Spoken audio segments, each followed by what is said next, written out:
You'll babysit your brother's kids. We're going on a family trip. That was it. No hello. No hug. No, how was your 10-hour flight, sweetheart? Just my mother, standing in the doorway with her coat already on, handing me a list of bedtimes and allergy meds, like I was the hired help she forgot to tip. My brother Derek leaned around the corner, grinning.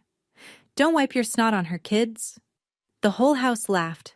3 kids, 5 days, $0. And the resort they were heading to? I'd find out later.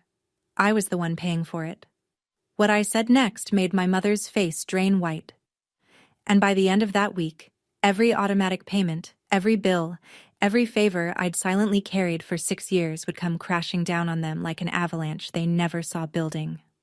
Before I go on, please take a moment to like and subscribe, but only if you genuinely connect with this story. Drop your location and your local time in the comments. I love seeing where you all are. My name is Claire. I'm 27.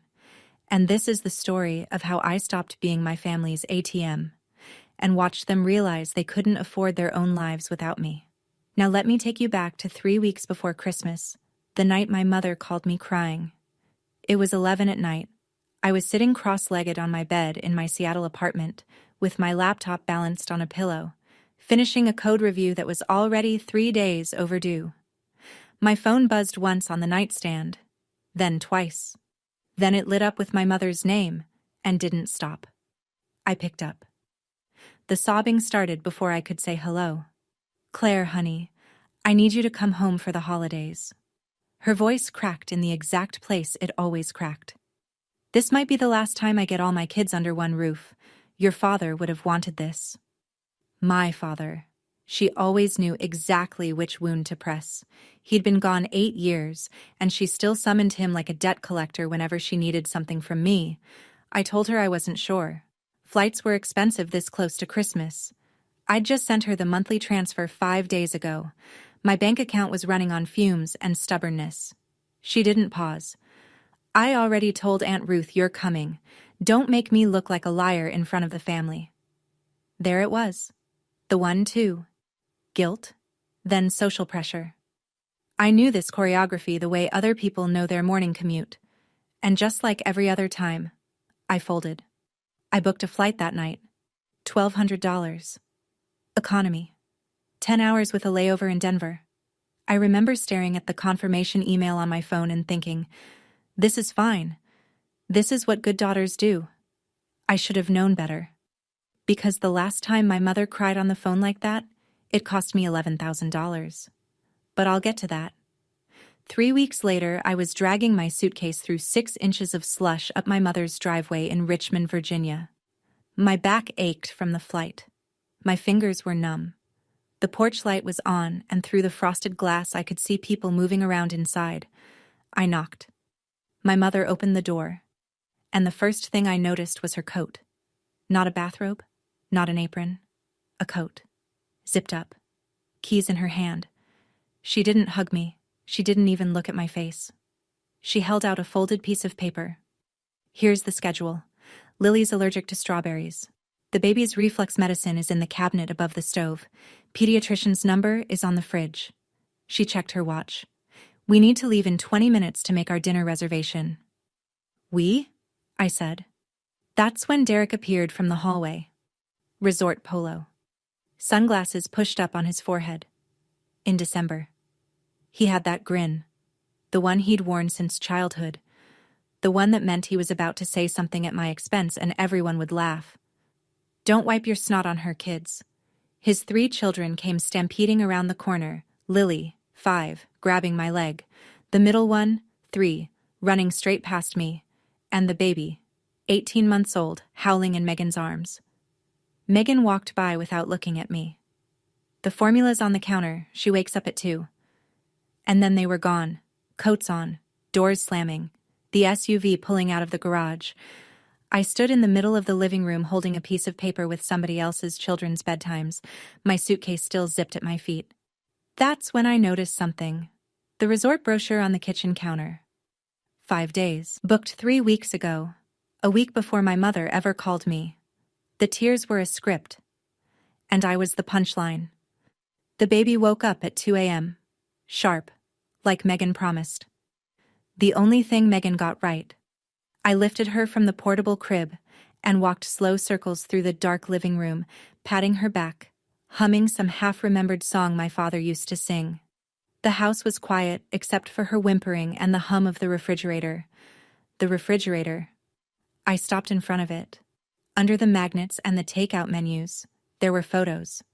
Derek's college graduation, Derek's wedding, the whole family at the beach last 4th of July.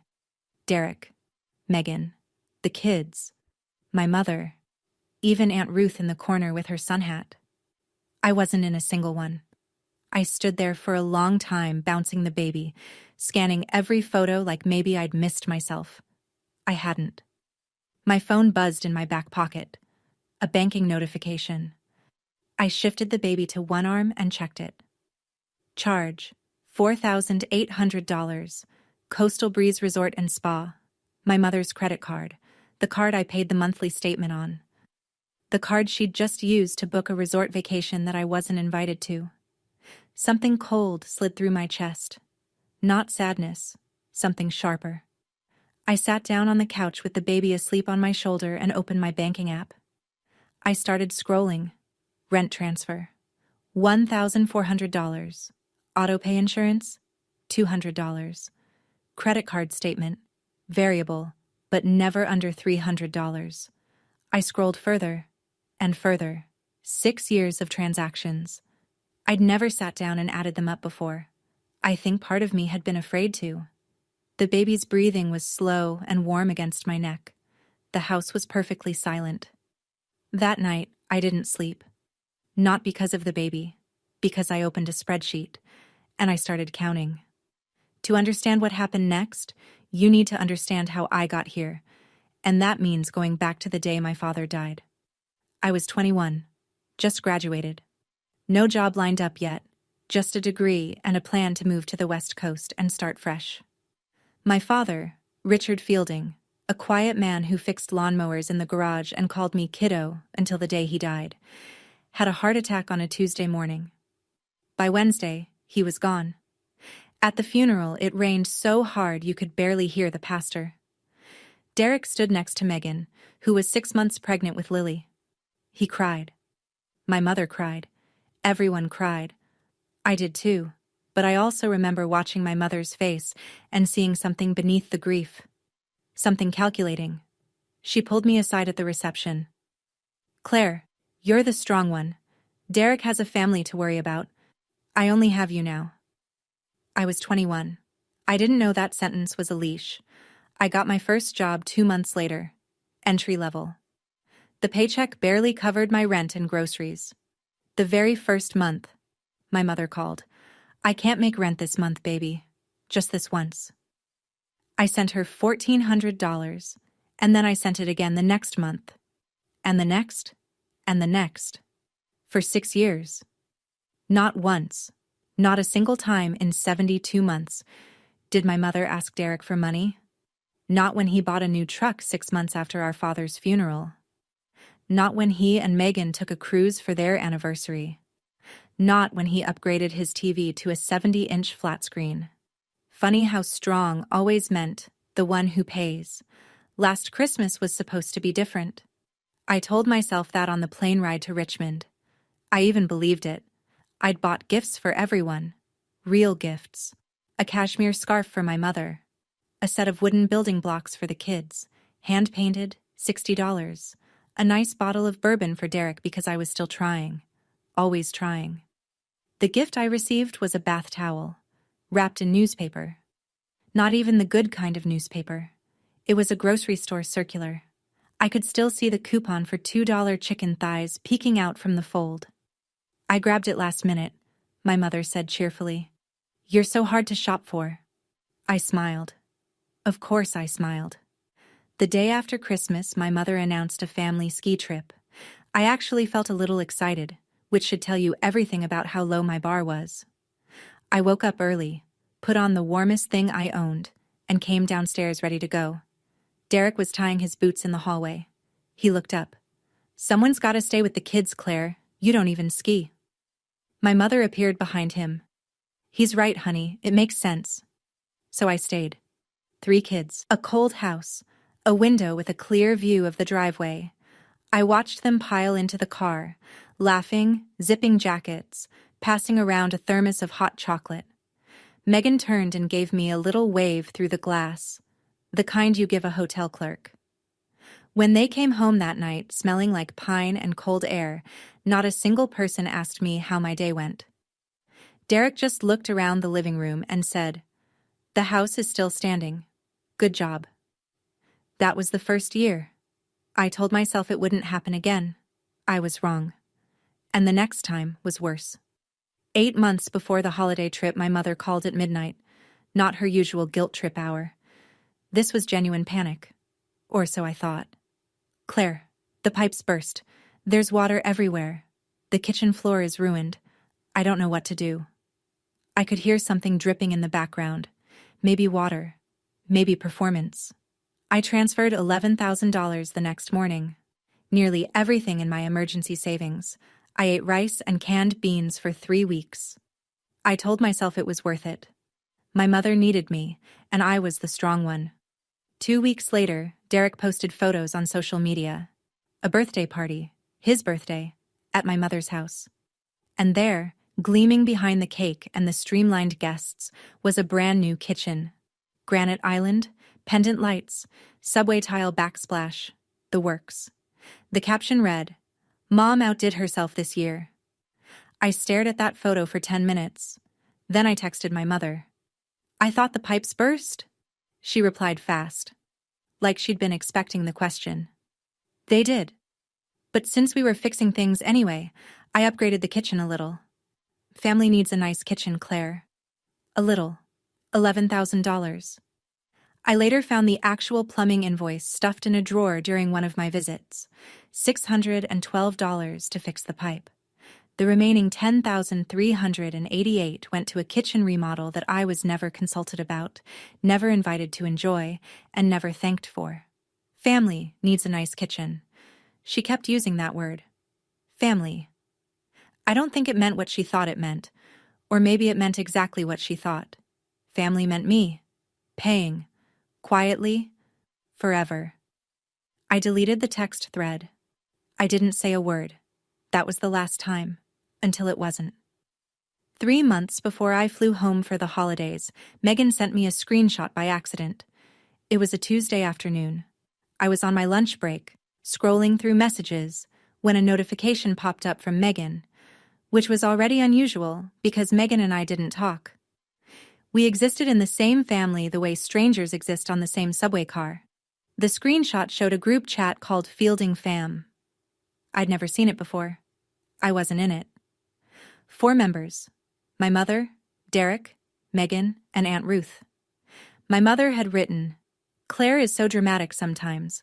I ask for one small favor and she acts like I'm ruining her life." Derek, right below. "She just likes feeling important. Letter." Megan. LOL. Aunt Ruth. A laughing emoji. I read it 4 times. Then I put my phone face down on my desk and stared at the wall. One small favor. That's what my mother called it. $1,400 a month. $11,000 for a kitchen. Car insurance for a brother who wouldn't even hand me a cup of coffee. One small favor. And the group chat that my entire family was in. The family group chat. Didn't include me. But my monthly payment sure did include my mother's phone bill. I was paying for the phone she used to talk about me behind my back. Megan never mentioned the screenshot. Either she didn't realize she'd forwarded it, or she didn't care enough to worry. But I saved it. I took a screenshot of the screenshot and put it in a folder on my phone. I didn't know why at the time. It felt like instinct, like pocketing a receipt you might need later. Turns out, my subconscious was already building a case. Back to that first night alone in my mother's living room. The baby was asleep on the couch, tucked between 2 pillows. Lily and the middle one were in Derek's old bedroom. The house was dead quiet, and the glow from my laptop screen was the only light in the room. I'd been at it for 3 hours, transaction by transaction, month by month. Bank statements going back to August 6 years ago. The first $1,400 I ever sent. When the spreadsheet was done, I just sat there. Rent. $1,400 times 72 months. $100,800. Car insurance for Derek. $200 times 72 months. $14,400. Credit card statements. $16,800 across 6 years. That was just what I'd tracked so far. There were probably charges I'd missed. The kitchen renovation. $11,000. Total at the bottom of the screen, bolded by default because the cell formatting picked it up. $143,000. I paid $143,000 to a family that doesn't put my photo on the refrigerator. I looked at the number. Then I looked at the sleeping baby. Then I looked at the empty driveway outside. Somewhere on a beach, my family was eating shrimp cocktail on a tab that would show up on a card that I would pay. And here I sat, in a dark living room, with a spreadsheet that told me exactly how invisible I'd been, and exactly how expensive that invisibility was. I picked up my phone, typed a message to Nora, my best friend since college, the only person who ever asked me, "Claire, how much are you actually sending them? I need your help, and I need you to be honest with me." She called back in 7 minutes, and the first thing she said was something I'd needed to hear for 6 years. "Claire, you gave them a house." That was the first thing Nora said. Not hello, not what happened. She looked at the spreadsheet I'd screen shared on FaceTime, and for about 30 seconds she didn't say anything at all. I could see her eyes moving across the numbers, line by line, the way she reads everything. Like a woman who counts things for a living. Which she does. Nora's an accountant. A good one. The kind who catches errors other people pray nobody notices. I was sitting on the floor of my mother's bathroom. The door locked, the fan on so the kids wouldn't wake up. "You gave them a down payment on a house, Claire, and they didn't even give you a seat at the table." I tried to laugh. It came out wrong. She calls it helping out. Helping out is bringing groceries. Helping out is watching the kids on a Saturday. This? She pointed at the screen. This is subsidizing their entire lifestyle. Your mother's rent, your brother's car insurance, her credit card. Claire, do you even know everything that's in your name? I didn't, and that scared me more than the number. Nora walked me through it. Pull your credit report tonight, right now. Check every autopay link to your bank account. And Claire, are you a co-signer on anything? I paused. The lease. Mom asked me to co-sign when she moved after Dad died. She said it was just a formality. Nora went quiet again. That particular quiet she gets when she's angry, but choosing her words carefully. If she misses a payment, it hits your credit. You know that, right? I didn't answer, because I hadn't known that. Not really. Not the way it mattered. We're going through everything tonight, Nora said. All of it. It was 3 a.m. when I pulled my credit report. Nora stayed on the phone the whole time, guiding me through the screens while I sat on the cold tile floor with my back against the bathtub. 2 credit cards I recognized. A joint checking account I'd opened years ago and forgotten about. A co-signed lease, just like I told Nora. And then a 3rd credit card. Opened 14 months ago. Authorized user, Patricia Fielding. Balance, $3,200. I stared at the screen. Nora, I didn't open this. I know you didn't. I never signed anything. I never authorized her to be on this card. Nora's voice was careful, like someone handling glass. Claire, that's not just financial carelessness. Adding an authorized user and racking up a balance without consent. That could be considered fraud, even between family members. She's my mother. And she opened a credit line in your name without asking. Those 2 things can be true at the same time. I pulled up the statements. The charges were all hers. A department store. A day spa. $340 for a single visit. Groceries that weren't cheap. 14 months of spending on a card I didn't know existed, under my name, affecting my credit score. I set the phone down on the tile. I sat there in that bathroom, in my mother's house, with the fan still whirring above me and the faucet dripping and the baby monitor silent for once. And for the first time in 6 years, I didn't cry. I just saw everything clearly, like someone had finally turned on the lights in a room I'd been stumbling through in the dark. I didn't feel sad anymore. I felt something I hadn't felt in 6 years. Clarity. And clarity, it turns out, is dangerous. For the people who depend on your confusion. The next afternoon, my phone rang. Mom. I could hear waves and laughter and some kind of steel drum music in the background before she even said a word. How are the kids? Not, how are you? Not, did you sleep? Just, how are the kids? Fine, I said. Oh, good. Listen, honey, Derek forgot to pack the kids' rain boots. There's supposed to be rain tomorrow, and Lily has a thing about wet socks. Can you run to the store and grab some? With what car, Mom? A pause. Oh, right. Well, take an Uber. Use my card. Another pause. Actually, no. Just use yours. I'll pay you back. She would not pay me back. She had never, in 6 years, paid me back for anything. Derek's voice floated in from the background, bright and casual, like he was talking about the weather. Tell her to get the good brand, not the cheap ones. I looked at my laptop, still open on the kitchen counter. The spreadsheet glowed from across the room. $143,000, plus the $3,200 I'd found at 3 a.m, plus the $4,800 resort charge. The number was still growing, even now, even while I held the phone. Sure, Mom. I hung up. I didn't go to the store. I sat at the kitchen counter and looked at the spreadsheet and the sleeping baby, and the empty house and the resort brochure and the photos on the refrigerator that didn't include me, and I made a decision. That was the last time I said, sure, Mom, and meant it. The next time those words left my mouth, they would carry a very different weight. I called Nora again that evening, after the kids were in bed. This time, I wasn't sitting on the bathroom floor. I was sitting at my mother's kitchen counter, the $11,000 kitchen counter, with my laptop open and a pen in my hand. What do you want to do? Nora asked. I thought about it. Really thought about it. Not the angry version, not the crying version, the clear version. I want to stop lying to myself that they'll change. Nora was quiet. Then she said, tell me what that looks like. So I told her.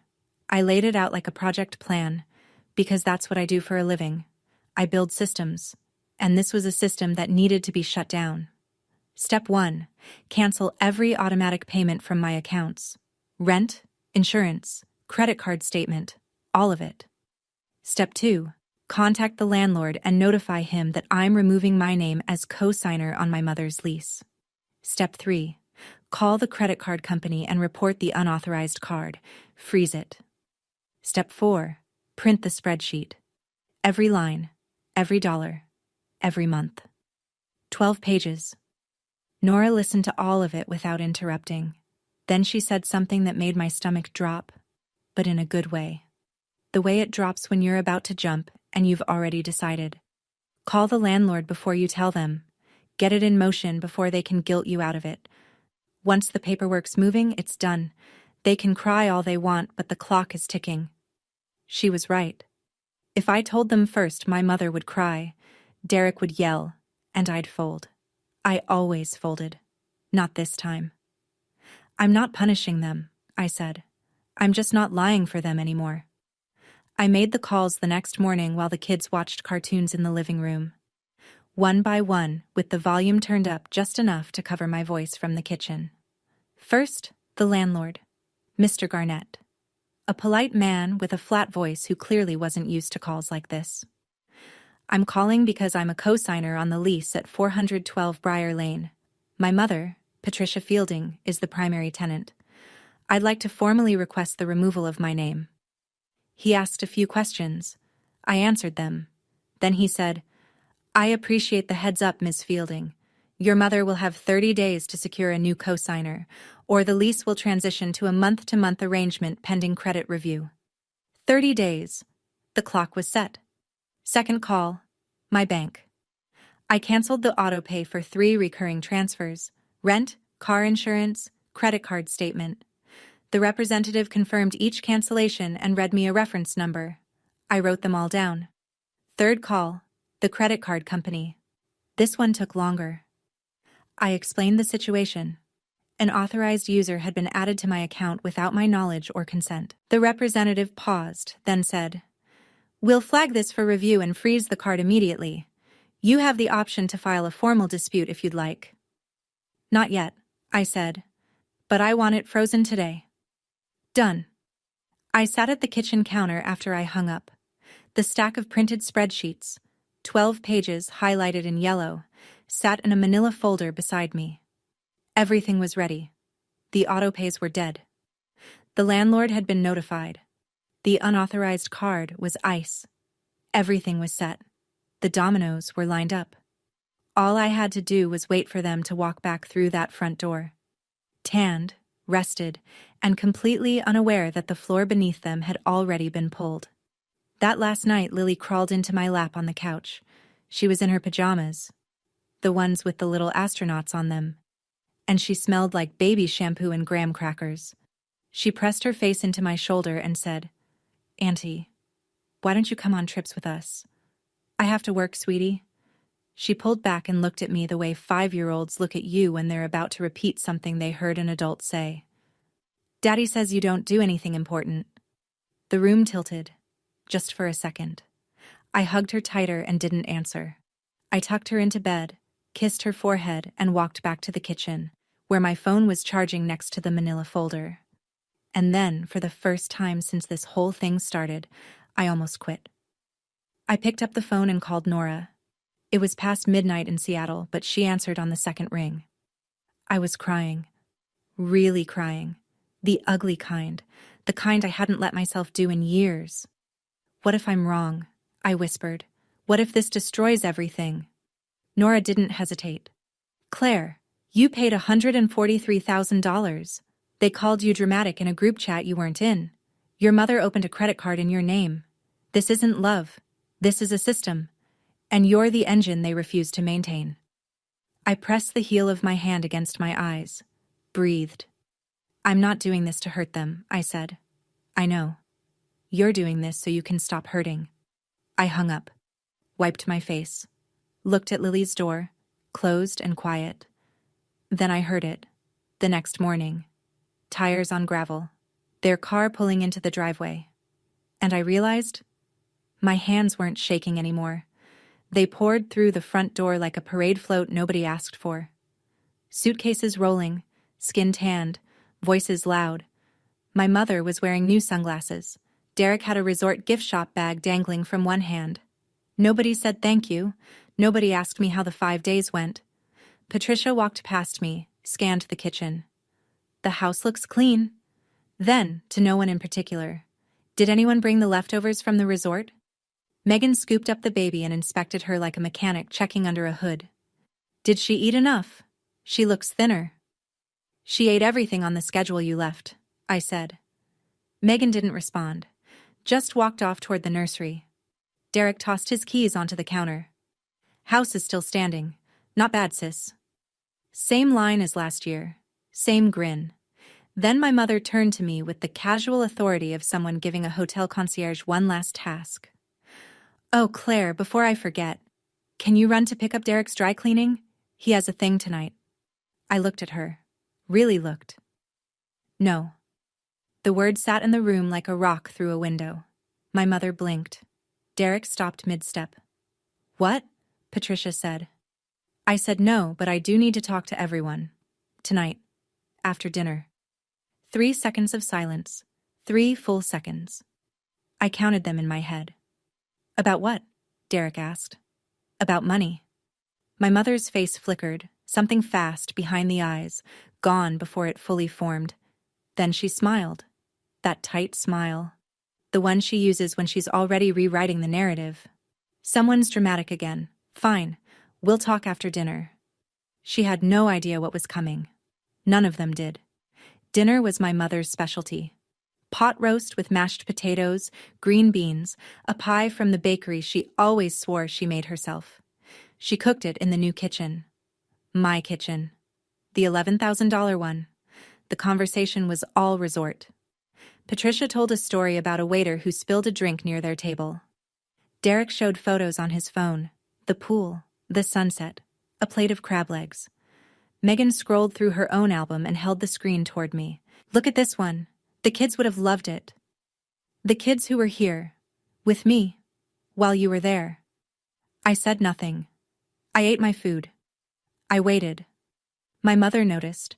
She always noticed when the room wasn't organized the way she wanted it. "Honey, you seem tense. Is everything okay at work?"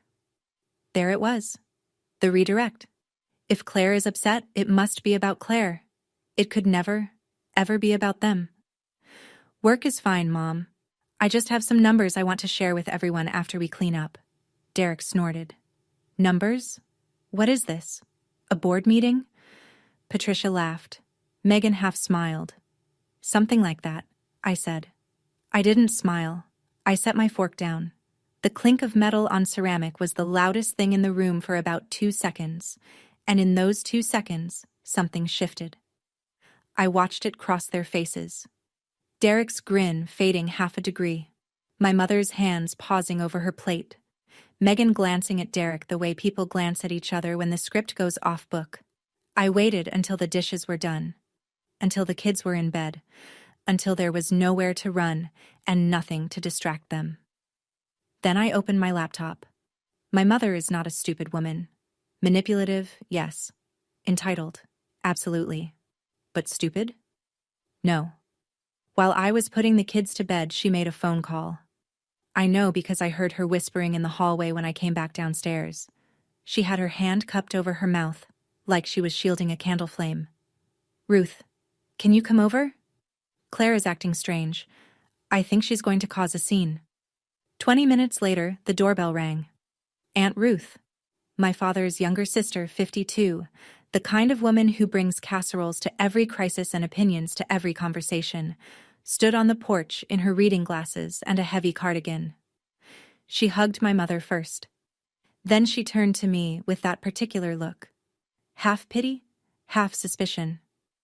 The one she used whenever my mother had gotten to her first.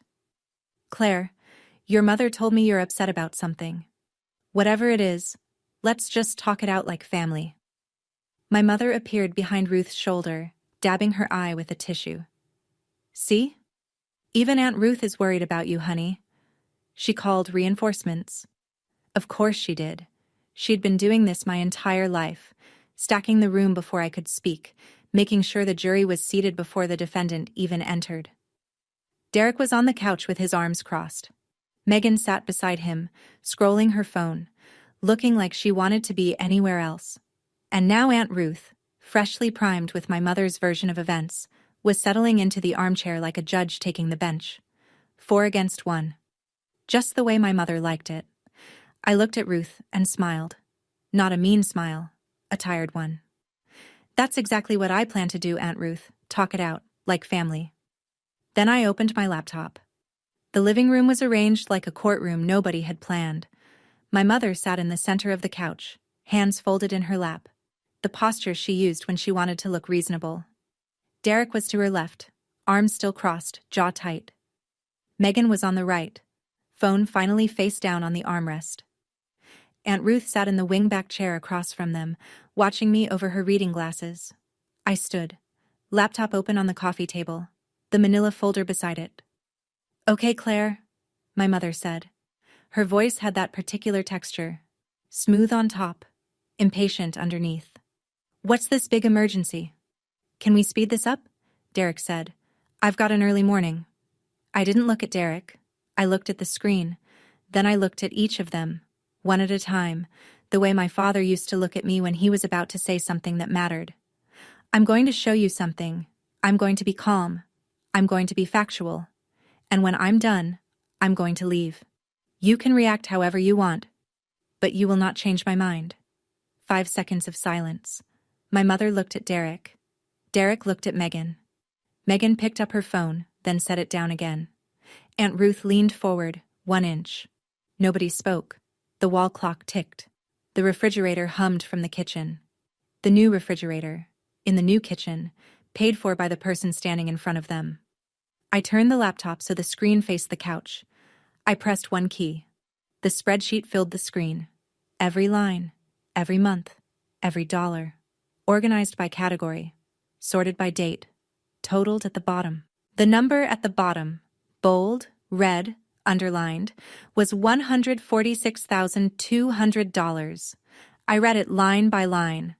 I didn't rush. I didn't whisper. I spoke the way I speak in a code review. Factual, sequential, documented. Rent, $1,400 a month. 72 months. That's $100,800. My mother's mouth opened slightly. No sound came out. Car insurance for Derek, $200 a month. 72 months, $14,400. Derek shifted on the couch. Credit card statements for the card linked to your account, Mom. Over 6 years, $16,800. I kept going. Kitchen renovation. The one you told me was a pipe emergency. $11,000. The plumber's invoice was $612. The rest went to granite countertops and pendant lights. My mother looked down at her hands. And this resort you just came back from. $4,800. Charged to the card I pay the statement on. The card you didn't tell me you were using for a vacation I wasn't invited to. I straightened up. Plus incidentals I'm still finding. Total, $146,200. Silence. 8 seconds of it. I know because the clock on the wall ticked and I counted. Derek was the first to speak. Where are you getting these numbers? Your bank statements. Or rather, my bank statements. Because every single one of these came out of my accounts. I opened the manila folder and placed the printed pages on the coffee table, one at a time. 12 pages, each one highlighted in yellow. They landed with the softest sound, paper on wood. But in that room, in that silence, each one sounded like a door closing. $146,200. That's what helping out looks like when you add it up. But that's not all. I watched my mother's eyes flick up from the printed pages. Something new behind them, not guilt. Fear. 14 months ago, someone opened a credit card in my name. I was listed as the primary account holder. An authorized user was added. Patricia Fielding. I looked at my mother. I didn't sign anything. I didn't agree to it. The balance on that card is $3,200. Patricia's hand went to her throat. That was just for emergencies, Claire. I pulled the statements, Mom. Nordstrom, $218. A spa day, $340. Groceries, but not budget groceries. Organic steaks, imported cheese. I paused. That's not an emergency. That's a lifestyle. On my credit. Aunt Ruth turned to my mother. Her face had changed. The pity was gone. Patty, is this true? You opened a card in her name? It's not what it looks like. And one more thing. I picked up my phone, opened the folder, and held the screen so everyone could see it. The screenshot. The group chat. Fielding fam. 4 members. Not 5. I read it out loud, my voice flat and steady.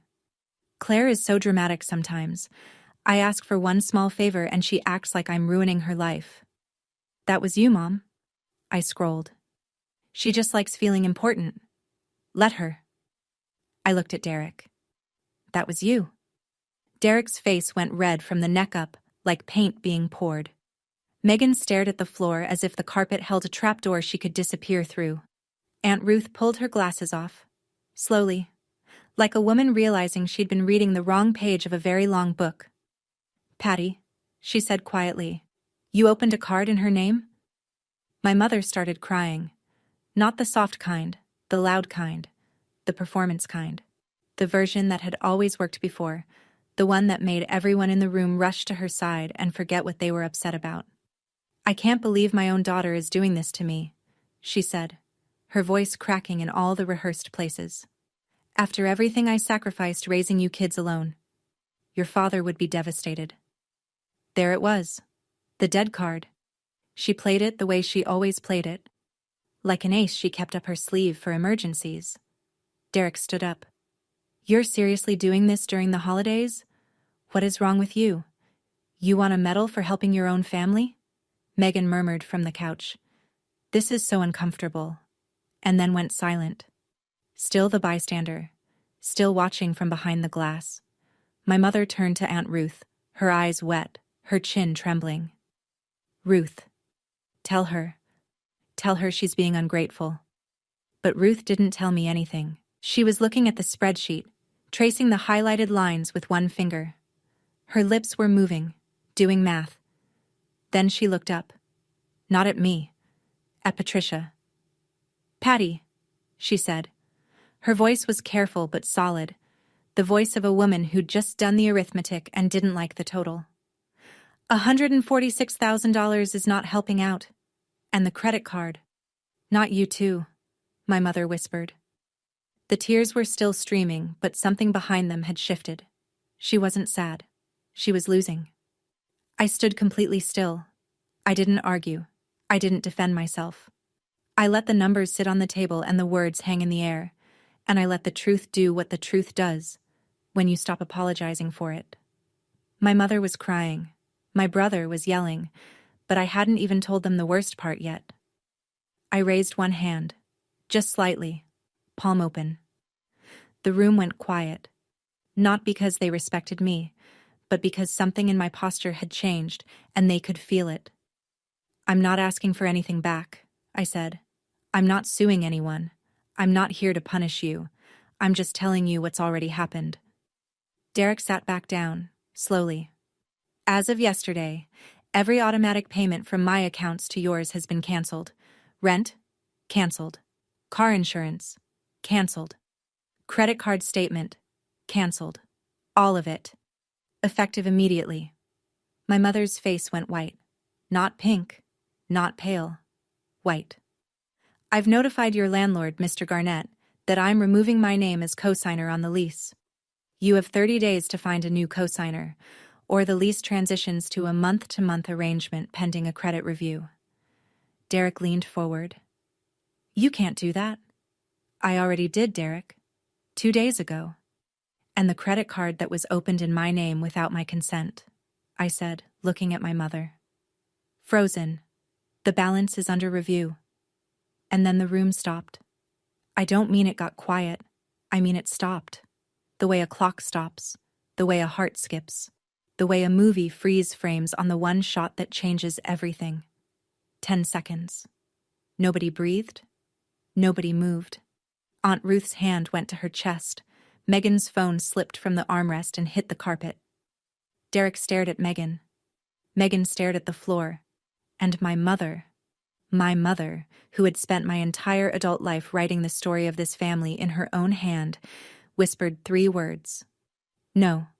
No. No way. I didn't blink. I'm not punishing you. I'm just not paying for you anymore. Derek pulled his phone from his pocket like a man reaching for a life raft. He opened his insurance app, tapped twice. His face changed. My insurance says lapsed. He looked up at me. What did you do? I stopped paying for it. That's what I did. Your car insurance has been in my name, billed to my card, for 6 years. I canceled the autopay. Megan grabbed his arm. Derek, the pediatrician is on Tuesday. We can't drive the kids without insurance. We can't. Shut up, Megan. Derek turned back to me, his voice low and tight. Turn it back on, Claire. No, Derek. Turn it back on. No, you turn it on. In your name. With your money.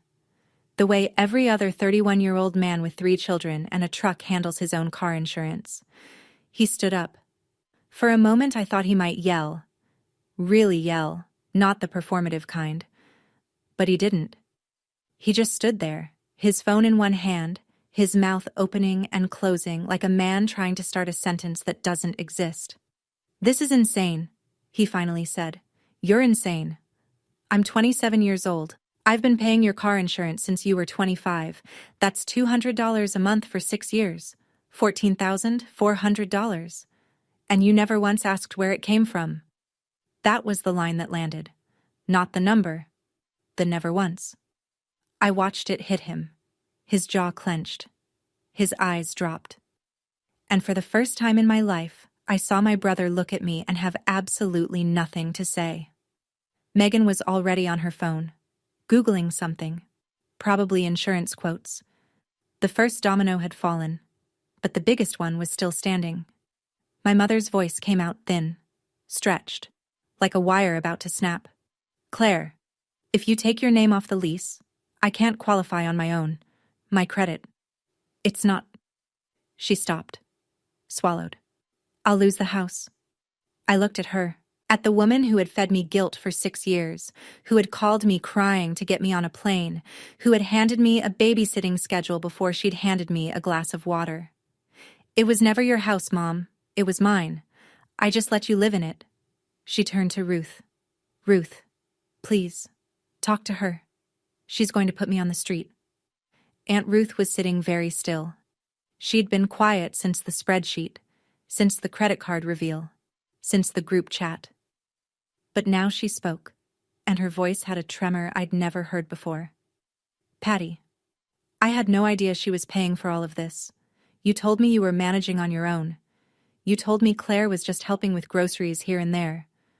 I was managing $146,000, Patty.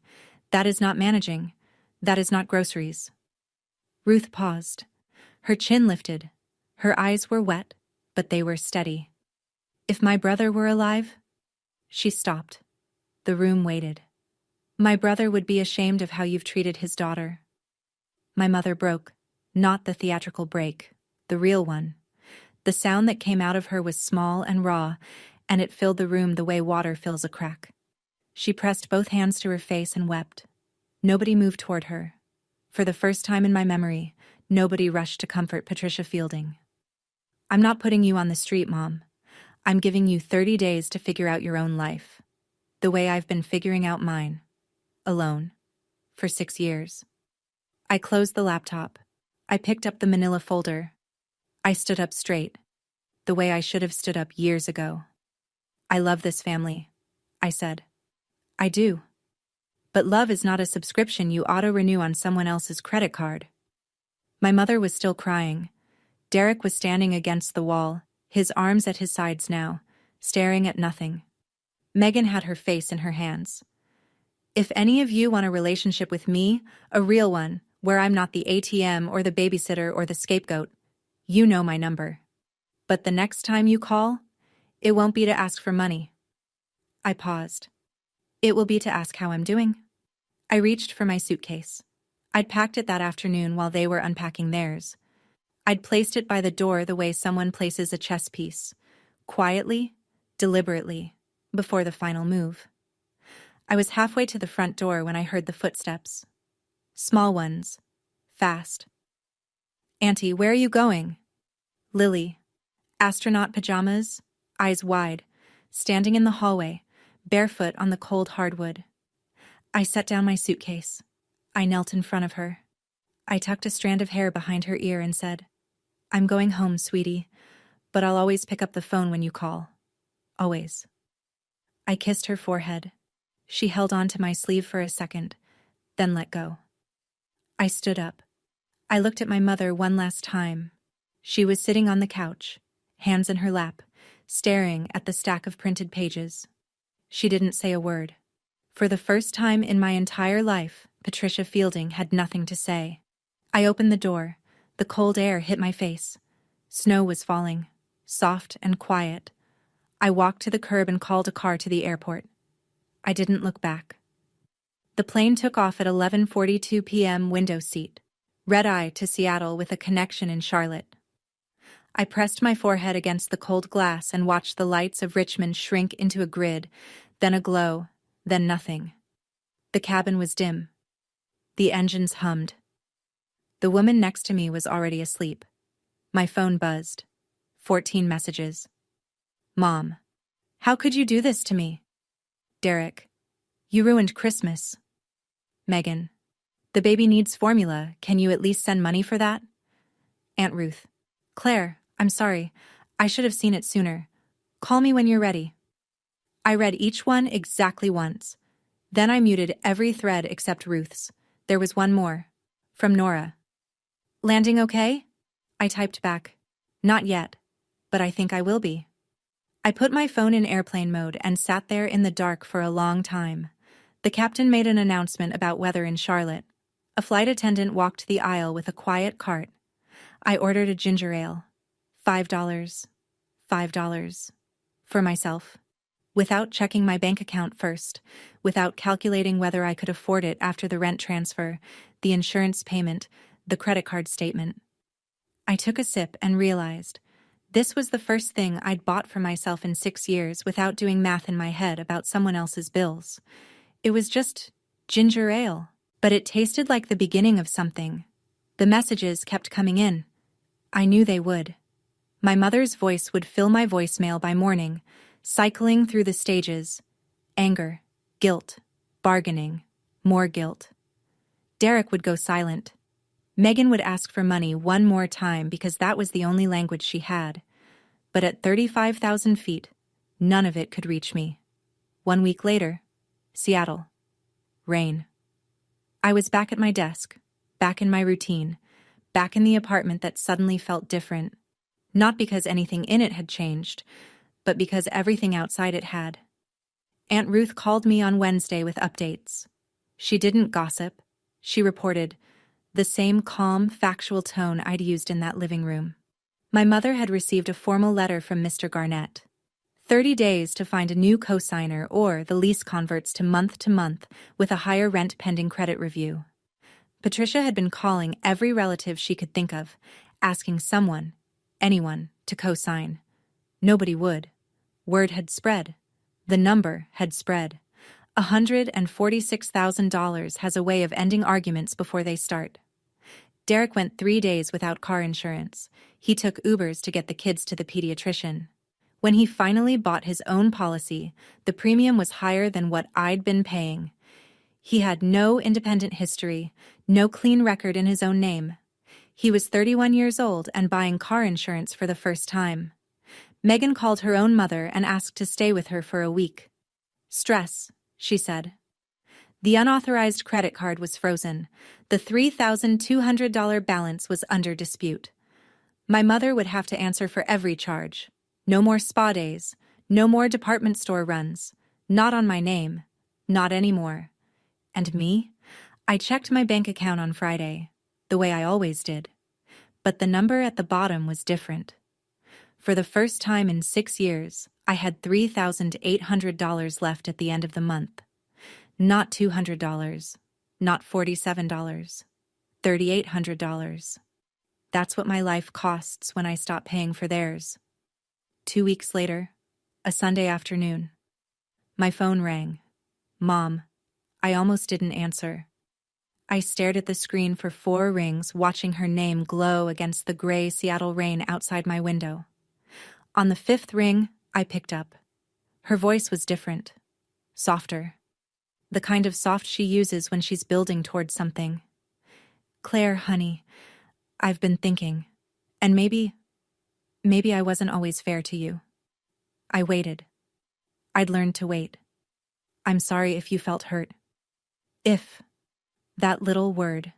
2 letters that turn an apology into an accusation. She wasn't sorry for what she did. She was sorry I had the audacity to feel something about it. But you have to understand, she continued. After your father died, I had no one. You were all I had. Mom, I said. I wasn't all you had. You had Derek. You had Aunt Ruth. You had a job. You chose me. Not because I was the only option, but because I was the only one who wouldn't say no. A long pause. I could hear her breathing. Then quieter. So, does this mean you'll help with the lease? Just until I get back on my feet? There it was. Buried in the apology like a hook inside a worm. The whole call, the softened voice, the maybe I wasn't fair. All of it leading to one thing. No, Mom. That's exactly what this means I won't do anymore. Silence. Then her voice dropped. Cold. Hard. Stripped of every pretense. You'll regret this. The line went dead. I set the phone down. Looked at the rain. I didn't cry. I didn't call Nora. I didn't feel guilty. I just felt done. 2 months later, A Saturday morning in Seattle. I woke up at 8. Not to an alarm. Not to a phone call. Not to a text that said, "Can you send?" or "I need," or "just this once." I woke up because the light came through my curtains and my body decided it was time. I made coffee. French press. Good beans. The $12 bag I'd been eyeing for weeks, and finally bought because I could. I sat at my kitchen table and did something I hadn't done on a Saturday morning in 6 years. Nothing. No bank transfers. No guilt. No mental arithmetic about whose bills were due and whether I'd have enough left for groceries. My phone buzzed. FaceTime. Aunt Ruth. I answered. She was in her living room, reading glasses on, a mug of something in her hand. She looked tired but clear. "I talked to your mother," she said. "I told her she needs help. Financial counseling at the very least. She's not happy with me either right now." "I'm sorry, Aunt Ruth." "Don't be. I should have paid closer attention. I believed her when she said she was managing." Ruth paused. Then she said something I hadn't known I needed to hear. "Claire, your dad would be proud of you. Not because you stopped giving, but because you finally valued yourself." I pressed my hand over my mouth. The tears came. But they were different this time. Not the burning kind. The kind that come when something heavy finally lifts. Nora was at the table across from me, mid-bite of a piece of toast. She'd come over for brunch, the way she did most Saturdays now. She caught my eye and grinned. "Welcome to your life, Fielding. It's been waiting for you." I used to think being a good daughter meant saying yes to everything, that every no was a betrayal. That love came with a monthly payment, and if I stopped sending it, I'd stop mattering. I was wrong. My mother and I don't talk much now. She sends texts sometimes, short ones, usually about the weather or a recipe she saw on television. She hasn't asked for money. I don't know if that's growth or strategy. I hope it's growth, but I've stopped needing to know. Derek hasn't called. Not once. I think about Lily sometimes. Her astronaut pajamas. The way she held my sleeve. I sent her birthday cards with bookstore gift cards inside. I don't know if she gets them. Megan sent me one text about a month after I left. "The baby needs formula. Can you at least help with that?" I replied with the phone number for WIC assistance and a link to apply. She never wrote back. Aunt Ruth calls every Sunday. Without fail. We talk about my dad. About work. About her garden. She's the only bridge I have back to my family, and I've decided that one good bridge is enough. I'm not rich. I'm not winning. I still live in a one-bedroom apartment. Some weeks I eat ramen. I still check my bank account too often. Old habits don't die. They just learn to whisper. But for the first time in 6 years, my money is mine. My time is mine. My peace is mine. And if you're listening to this and you recognize yourself in my story, if you're someone's ATM, someone's free babysitter, someone's plan B, I want you to know something. You're allowed to stop. You're allowed to count. And you're allowed to leave. That's not selfishness. That's survival. Love is not a subscription. And you are not a service they forgot to cancel. Thank you for staying with me to the end. If this story resonated with you, if you've ever been the invisible one, the one who pays, the one who stays, leave a comment and tell me your story. I read every single one. Hit that like button if you felt something. Subscribe if you want more stories like this. And if you know someone who needs to hear this, someone who's still paying for people who won't even put their photo on the fridge, send it to them. Sometimes the courage to set a boundary starts with knowing you're not alone. There's another story in the description that I think you'll connect with. I'll see you there.